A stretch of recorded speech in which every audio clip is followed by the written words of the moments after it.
अमेरिकी राष्ट्रपति Donald Trump और इटली के पीएम जॉर्जिया मेलोनी ने व्हाइट हाउस से मुलाकात की। दोनों के बीच अमेरिका और यूरोपियन यूनियन के बीच संभावित टैरिफ डील को लेकर बातचीत हुई। ट्रंप ने कहा 27 देशों वाले यूरोपीय संघ से ट्रेड डील 100% होगी, लेकिन इसकी उन्हें कोई जल्दी नहीं है।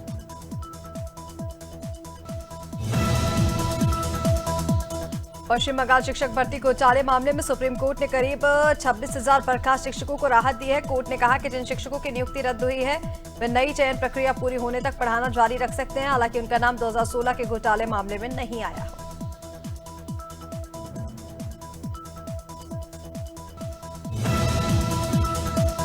चुनाव प्रचार के लिए कंटेंट तैयार करने में आर्टिफिशियल इंटेलिजेंस की भूमिका तेजी से बढ़ रही है। इसे देखते हुए चुनाव आयोग इसके दुरुपयोग पर रोक लगाने और बेहतर इस्तेमाल को बढ़ावा देने के लिए गाइडलाइंस बना रहा है। इसकी झलक बिहार विधानसभा चुनाव में दिख सकती है।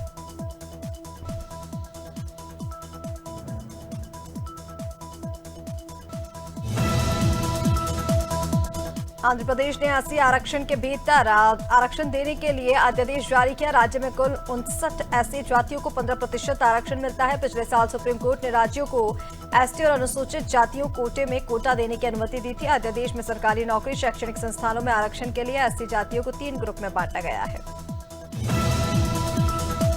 कांकेर के भानु प्रतापपुर क्षेत्र के विधायक सावित्री मंडावी ने कलेक्टर से मुलाकात की। उनका कहना है कि क्षेत्र में बहुत से कार्य रुके हुए हैं। जनता ने जिन उम्मीदों से उन्हें जिताया है उन्हीं उम्मीदों को पूरा करना उनकी पहली प्राथमिकता है, जिसे लेकर सभी ने प्रशासन से मुलाकात कर जनता की समस्याओं को दूर करने की मांग की।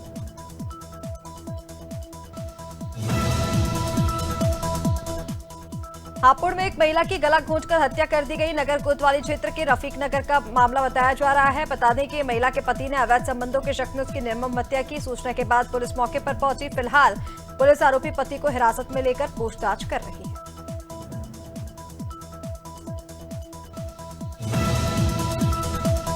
लोकायुक्त भोपाल की टीम ने नर्मदापुरम जिले में विकासखंड स्रोत समन्वयक कैसला की रिश्वत लेते हुए गिरफ्तार किया है। कृष्ण कुमार शर्मा नाम के इस अधिकारी ने क्षेत्र के स्कूलों से मध्याह्न भोजन और कंटीजेंसी फंड से ऑडिट के नाम पर अवैध वसूली की मांग की थी।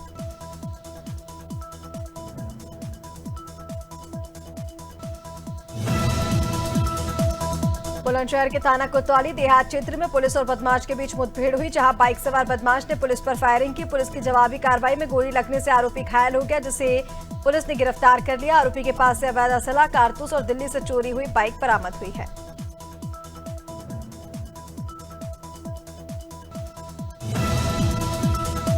अमरोहा की सयादनगली पुलिस ने फोटोग्राफर से हुई लूट का खुलासा कर दिया है। पुलिस ने 4 लुटेरों को गंगा एक्सप्रेसवे से गिरफ्तार किया। आरोपियों के पास से 3 कैमरे, 2 तमंचे, 5 कारतूस, बाइक बरामद हुई है। एक आरोपी फरार है। बता दें कि आरोपी फोटोग्राफर ने अपने व्यवसाय में आई गिरावट का बदला लेने के लिए प्रतिद्वंदी से लूट की वारदात को अंजाम दिया था।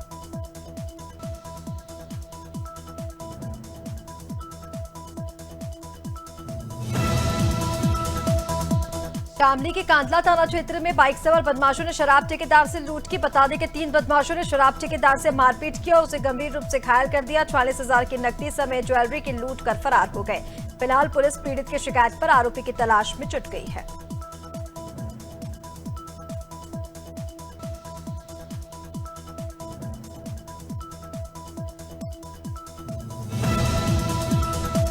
गाजीपुर के सुल्तानीपुर गांव में आंगनबाड़ी सहायिका पद पर नियुक्ति में बड़ा फर्जीवाड़ा सामने आया। शादियाबाद थाना क्षेत्र के संगीता देवी ने मऊ जनपद की एक छात्रा की मार्कशीट का दुरुपयोग कर नौकरी हासिल की, जिसके खिलाफ मुकदमा दर्ज हो गया है और जांच शुरू कर दी गई है।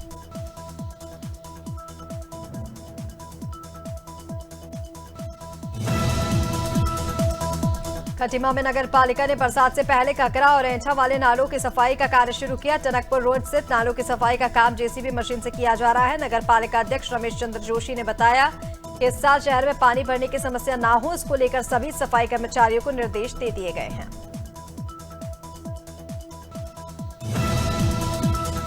शाहजहांपुर में एडीएम अरविंद कुमार ने खनन माफिया पर बड़ी कार्रवाई की। खनन कर मिट्टी ले जा रहे ट्रैक्टर पर बैठकर एसडीएम मौके पर पहुंचे, जहां जेसीबी से खुदाई की जा रही थी। एसडीएम को देखकर कई ट्रैक्टर, ट्रॉली और डंपर चालक वाहन लेकर भाग निकले। एडीएम ने मौके से एक जेसीबी और ट्रैक्टर को पकड़कर सीज कर दिया है।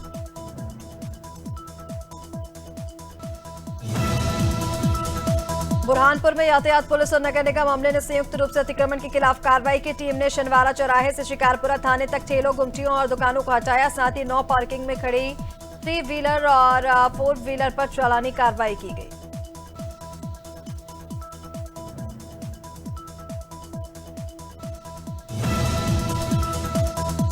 वक्फ संशोधन बिल के पास होने के बाद कौशाम्बी जिला प्रशासन ने भी कमर कस ली है। जिले में वक्फ बोर्ड की लगभग 98 हेक्टेयर भूमि को चिन्हित किया गया है। इस संबंध में जिलाधिकारी मधुसूदन हुलगी ने जानकारी देते हुए बताया कि वक्फ से जुड़ी जमीनों की पहचान कर ली गई है। संबंधित क्षेत्रों को आइडेंटिफाई भी कर लिया गया है और आगे की कार्रवाई जारी है। डीडवाना में एक व्यक्ति की करंट लगने से मौत हो गई। घटना कुनकुना थाना इलाके के आगुंता लोरोली रोड की है। जानकारी के मुताबिक आगुंता में राज सिंह बिजली का कार्य कर रहा था और इसी दौरान उसे अचानक करंट लगा और उसकी मौत हो गई। फिलहाल पुलिस ने आगे की जांच पड़ताल शुरू कर दी है।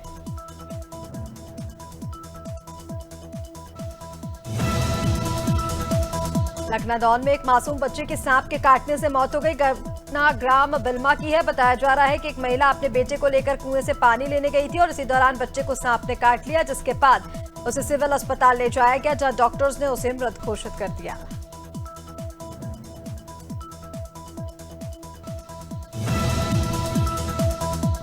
अमरोहा में हाई टेंशन लाइन में फॉल्ट से निकली चिंगारी के कारण किसान की 2 बीघा गेहूं की फसल जलकर खाक हो गई। घटना सैद नगली थाना क्षेत्र की है। बता दें कि गेहूं की फसल में आग लगने से ग्रामीणों में अफरा तफरी मच गई थी, जिसके बाद ग्रामीणों ने कड़ी मशक्कत के बाद आग पर काबू पाया। पीड़ित किसान ने सरकार से मदद की गुहार लगाई है।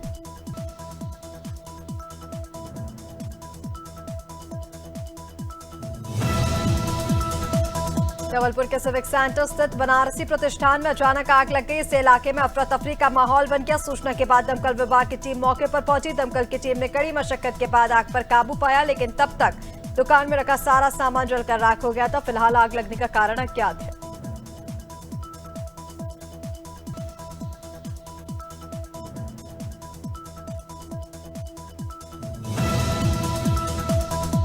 दमोह जिला अस्पताल में एक महिला की मौत के बाद जमकर हंगामा हुआ। बता दें कि महिला की डिलीवरी हुई, उसने एक स्वस्थ बच्चे को जन्म दिया, फिर उसके बाद चंद घंटे के बाद ही महिला की मौत हो गई। परिजनों का आरोप है कि महिला के इलाज में लापरवाही बरती गई है। टीआई का कहना है कि जल्द ही इस पूरे मामले में जांच पड़ताल की जाएगी।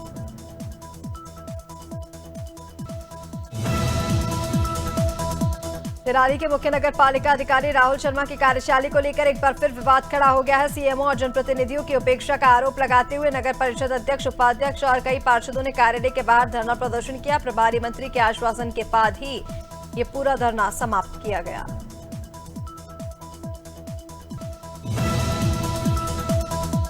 बालाघाट कलेक्टर मृणाल मीणा ने अनोखी पहल की। कलेक्टर ने खुद नक्सलियों से आत्मसमर्पण करने की अपील की। पहली बार कलेक्टर ने खुद आगे बढ़कर नक्सलियों को मुख्यालय से जोड़ने का आमंत्रण दिया है। कलेक्टर की ये पहल इसलिए भी खास मानी जा रही है क्योंकि अब तक आत्मसमर्पण की अपील पुलिस और सुरक्षा एजेंसियों की तरफ से ही की जाती थी।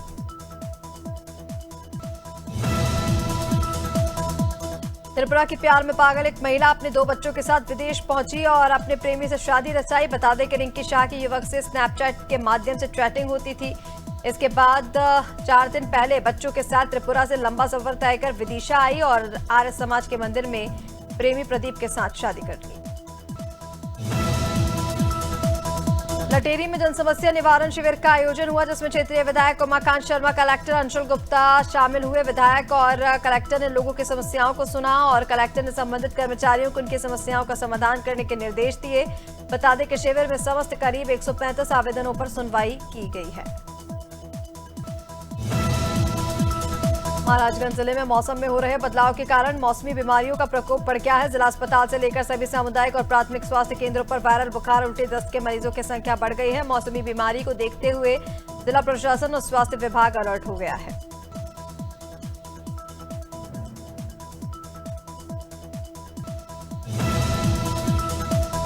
खरगोन की मंडलेश्वर पुलिस ने ऑनलाइन आईपीएल क्रिकेट सट्टा खेलने वाले गिरोह का भांडाफोड़ किया। दिल्ली और राजस्थान के बीच खेले गए आईपीएल क्रिकेट मैच में हार जीत के दांव खेलते 2 आरोपियों को पुलिस ने गिरफ्तार किया, जबकि एक आरोपी फरार है। मौके से सट्टे का करीब 30,22,000 से ज्यादा का हिसाब मिला है।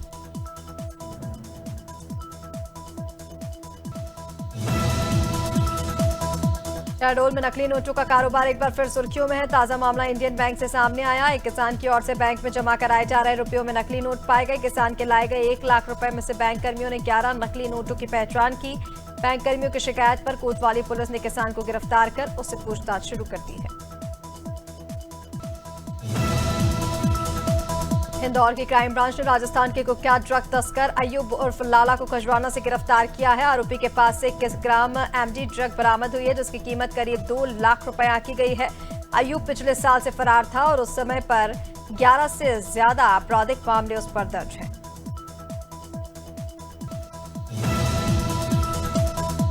इंदौर में 9 महीने के बच्चे के अपहरण के मामले में पुलिस को बड़ी सफलता मिली। पुलिस ने मासूम बच्चे को सकुशल बरामद कर लिया, उसके परिजनों को सौंप दिया है। साथ ही बच्चे को उठाकर ले जाने वाली महिला को पीसी सेठी अस्पताल के पास से हिरासत में ले लिया गया है। पूछताछ जारी है।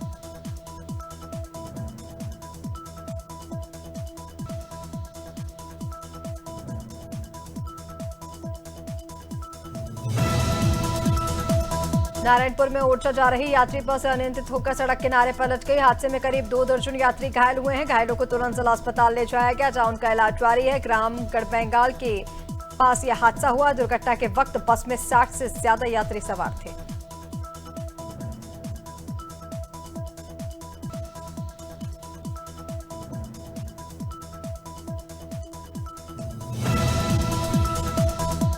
धौलपुर के मनिया थाना क्षेत्र में तेज रफ्तार का कहर थमने का नाम नहीं ले रहा। एक दर्दनाक सड़क हादसे में 15 वर्षीय नाबालिग की मौत हो गई। जानकारी के अनुसार नाबालिग एक बारात में शामिल होने आया था। लौटते समय वो सियापुरा गांव के पास वाहन का इंतजार कर रहा था, तभी तेज रफ्तार कार ने उसे टक्कर मार दी और उसकी मौके पर ही मौत हो गई। जियो फाइनेंशियल सर्विसेज लिमिटेड को वित्त साल 2024-25 की चौथी तिमाही में 316 करोड़ रुपए का मुनाफा हुआ। सालाना आधार पर इसमें 1.8% की बढ़ोतरी हुई। एक साल पहले ही समान तिमाही में कंपनी को 310 करोड़ रुपए का मुनाफा हुआ था। नतीजों के साथ जियो फाइनेंशियल ने अपने शेयर होल्डर्स के लिए फाइनल लाभांश का भी ऐलान किया है। आईटी सर्विस ब्रांड इन्फोसिस को वित्त साल 2024-25 की चौथी तिमाही में 7,033 करोड़ रुपए का मुनाफा हुआ। सालाना आधार पर इसमें 11.75% की कमी आई है। एक साल पहले ही समान तिमाही में कंपनी को 7,969 करोड़ रुपए का प्रॉफिट हुआ था। जनवरी मार्च तिमाही में कंपनी ने 40,925 करोड़ रुपए का रेवेन्यू जनरेट किया। सैमसंग इंडिया ने मिड रेंज सेगमेंट में नया 5G स्मार्टफोन गैलेक्सी M56 भारतीय बाजार में लॉन्च कर दिया है। ये गैलेक्सी M55 का अपग्रेडेड वर्जन है, जिसे कोरियन टेक कंपनी ने पहले से बेहतर डिस्प्ले, 50 मेगापिक्सल का AI कैमरा और कई AI फीचर्स के साथ पेश किया, जिसकी शुरुआती कीमत 27,999 रुपए है। मुंबई इंडियंस ने आईपीएल के 18वें सीजन में लगातार दूसरी जीत दर्ज कर ली है। टीम ने सनराइजर्स हैदराबाद को 4 विकेट से हरा दिया। वानखेड़े स्टेडियम में मुंबई ने बॉलिंग चुनी। बेहतरीन बॉलिंग के सामने हैदराबाद ने 5 विकेट खोकर 162 रन बनाए। मुंबई ने 18 ओवर में 6 विकेट के नुकसान पर टारगेट हासिल कर लिया है।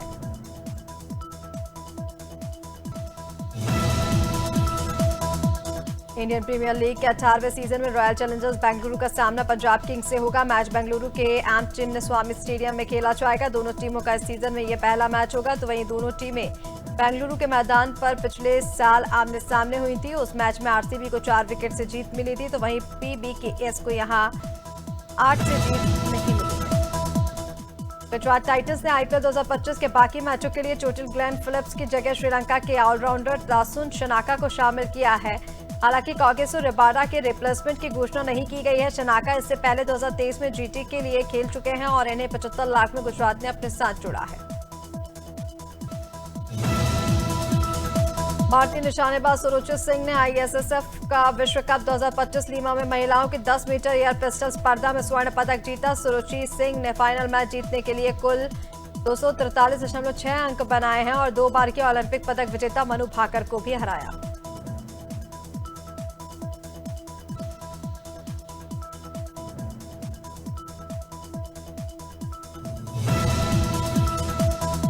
एक्टर इमरान हाशमी की फिल्म ग्राउंड जीरो 25 अप्रैल को रिलीज हो रही है। इस फिल्म में इमरान पहली बार एक नए अंदाज में दिखेंगे। कहानी बीएसएफ ऑफिसर नरेंद्र नाथ दुबे की है और इमरान उनका रोल निभा रहे हैं। सच्ची घटना पर आधारित ग्राउंड जीरो को एक्सेल एंटरटेनमेंट बड़े पर्दे पर लेकर आ रही है।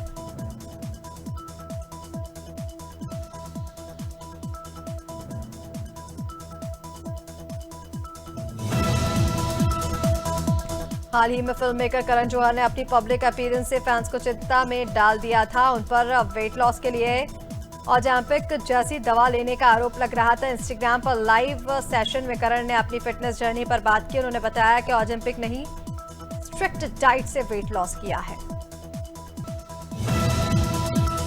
सोनाक्षी सिन्हा सोशल मीडिया पर काफी एक्टिव रहती हैं, तो वहीं सोनाक्षी सिन्हा और उनके पति जहीर इकबाल के साथ बिताए मोमेंट के एक फैन मेड रील इंस्टाग्राम पर वायरल हुई थी। वीडियो में कमेंट सेक्शन में एक ट्रोलर ने कमेंट किया और लिखा, जल्द ही आपका तलाक होगा। यूजर ने इस कमेंट पर सोनाक्षी ने करारा जवाब दिया।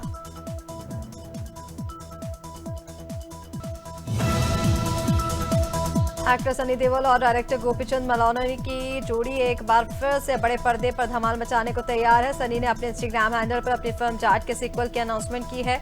इस फिल्म को भी गोपीचंद मलानी ही डायरेक्ट करने वाले हैं।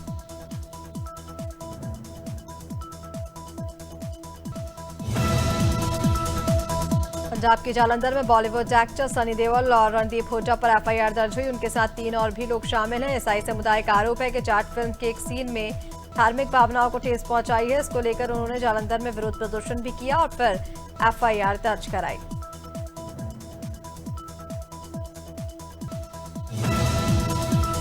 पंजाबी सिनेमा के मशहूर अभिनेता गुग्गू गिल अमृतसर के गोल्डन टेंपल पहुंचे। उन्होंने गुरु के घर पर माथा टेक कर सभी के कल्याण की प्रार्थना की। उन्होंने वाहे गुरु का शुक्रिया अदा करते हुए कहा कि वो अपनी आने वाली फिल्म शौकी सरदारा से पहले गुरु के चरणों में अरदास करने आए हैं ताकि फिल्म सफल हो और उन्हें दर्शकों का आशीर्वाद मिले। खतरों के खिलाड़ी सीजन 14 के बाद अब आसिम रियाज को TV reality show battle ground से भी निकाला जा सकता है। कुछ समय पहले ही शो में उनका और रुबीना दिलैक का जोरदार झगड़ा हुआ था। झगड़ा इतना बढ़ गया कि प्रोडक्शन टीम की शूटिंग बीच में ही रोकनी पड़ी। रिपोर्ट्स की माने तो आसिम रियाज के बर्ताव के चलते उन्हें बैटल ग्राउंड से बाहर कर दिया गया है। राजस्थान में भीषण गर्मी का सामना कर रहे लोगों के लिए आने वाले 2-3 दिन कुछ राहत भरे हो सकते हैं। मौसम विज्ञान केंद्र जयपुर ने 19 से 21 अप्रैल तक तापमान में गिरावट की संभावना जताई। केंद्र के अनुसार शनिवार से उत्तरी हवा का असर रहेगा। इस कारण दिन का तापमान 2 से 4 डिग्री तक गिर सकता है। हालांकि शुक्रवार को भीषण गर्मी का असर रहेगा। प्रदेश के 9 जिलों में लू का अलर्ट है। मध्य प्रदेश में सूरज की तपिश तेज हो गई है। इसमें गर्मी का असर भी बढ़ा है। गुरुवार को शाजापुर सीहोर जिलों में जहां बारिश हुई, तो वहीं भोपाल, इंदौर, ग्वालियर, उज्जैन समेत प्रदेश के 20 शहरों में दिन का तापमान 40 डिग्री के पार पहुंच गया। इस गर्मी के सीजन में पहली बार इतने शहर तपे हैं। कई शहरों में तो पारा 3 डिग्री या इससे ज्यादा बढ़ चुका है।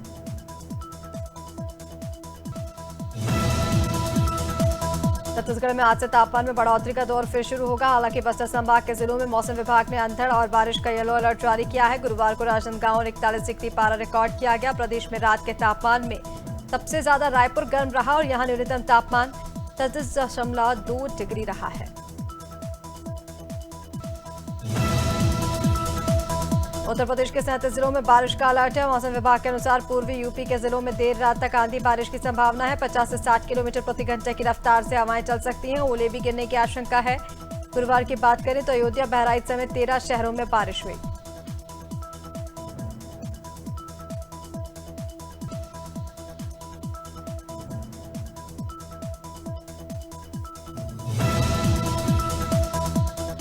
झारखंड में पिछले कुछ दिनों से रोजाना हो रही बारिश और वज्रपात का दौर आगे भी जारी रहने की संभावना। मौसम विभाग ने 20 अप्रैल तक के राज्य के कई हिस्सों में बारिश, तेज रफ्तार हवा का चलना और आकाशीय बिजली गिरने के आसार व्यक्त किए हैं। मौसम विभाग ने इसे देखते हुए 20 तक कई जिलों में येलो अलर्ट जारी कर दिया है।